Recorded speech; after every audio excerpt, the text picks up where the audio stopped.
Maganda pong tanongin sa kanila kung meron ba silang official copy ng aking report, yung PNP ngayon po. Tanongin niyo po ang PNP at ang PIDEA kung meron silang official copy na binigay ko kay General Bato sa akin, General Albayalde.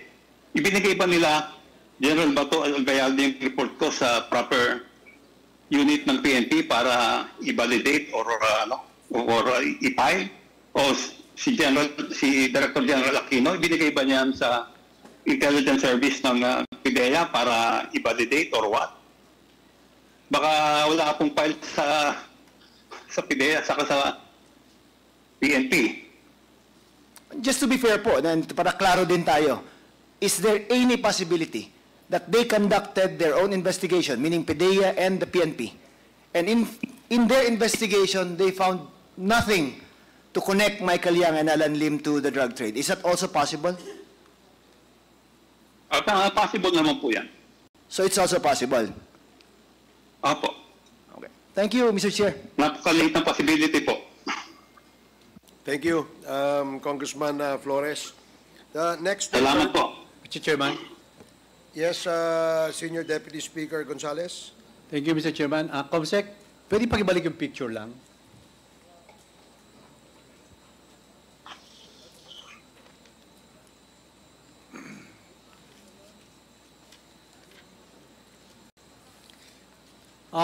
Mr. Chairman, I'd like to address my question to Ma'am Rose Donolim.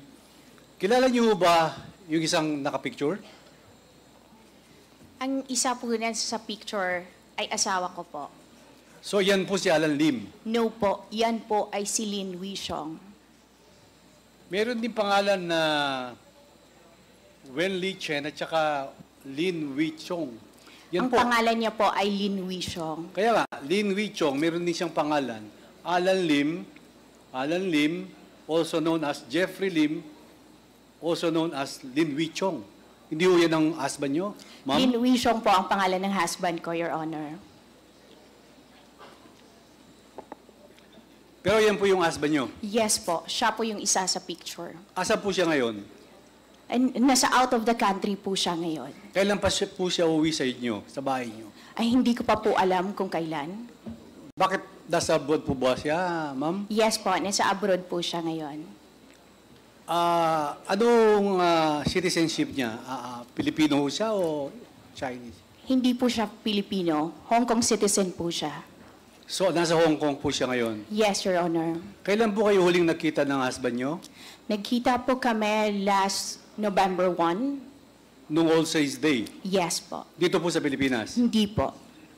Saan po? Sa Hong Kong po. May All Saints Day po sa Hong Kong? Wala po. Pero holiday po yun ng mga bata.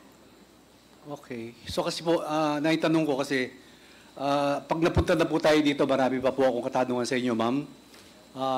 Maraming salamat, Mr. Chairman.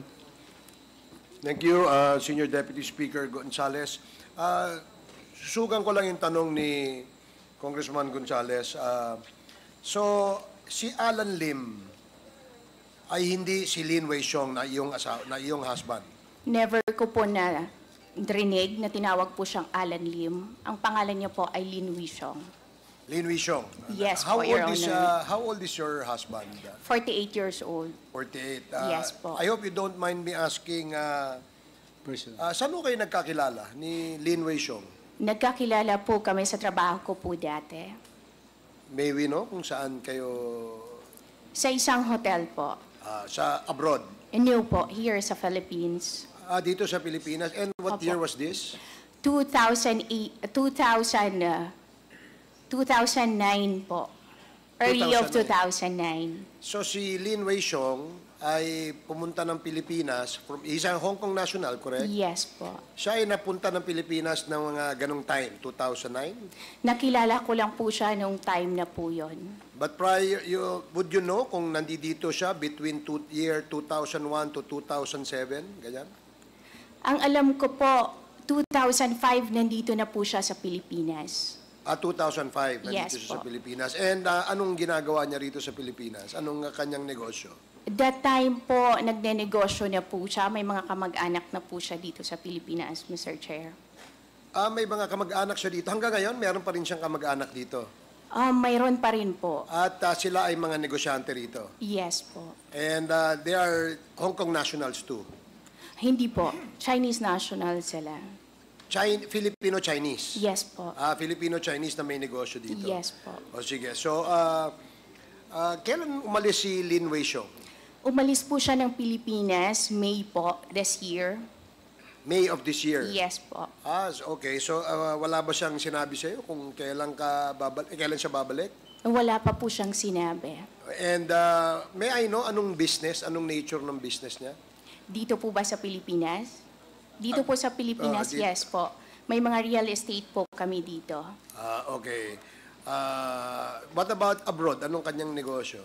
Abroad po, may mga real estate rin po. Sige. Thank you for the Salamat, reply Mr. of Chair. we will Chairman.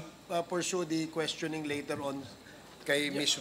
Rose Nono Lim after we ask and recognize Congressman P.M. Vargas. But with your indulgence, Congressman Vargas, let's give the floor first to the Senior Deputy Speaker. Yes, Hindi, baka mawala lang sa thought ng questioning po. Ma'am Rose Nonolin, kilala niyo po si Mr. Willie Ong? Hindi po. Pero you are one of the incorporators of Golden Sun 999. Golden Sun 99, yes po. Kilala niyo ba si IDT Yang? Yes po, isa po siya sa incorporator. Pagkasama po sila, IDT Yang and Willie Ong. Hindi May ko po Willie alam. Ong po ba talagang tao o ginawa lang yung pangalan na yan? Mr. Chair, hindi ko po alam. Thank you, Mr. Chairman. thank you, SDS. The next to interpolate is Congressman P.M. Vargas. You have 10 minutes. Thank you, Mr. Chair. Good afternoon, everyone. Ms. Rose Nonolin, ano pong kabuhayan o trabaho ninyo ngayon? Ngayon po, sa line pa rin po ako ng pagninegosyo. At the same Businesswoman time po, kumakandidato po ako sa Distrito 5 ng Quezon City. Okay. Apo. What would some consider as a businesswoman? Kasi ang pagkakaalam ko, marami kang na-establish na korporasyon. At kahit nagkukwento ka sa distrito na isa kang businesswoman, di ba? Na naging successful.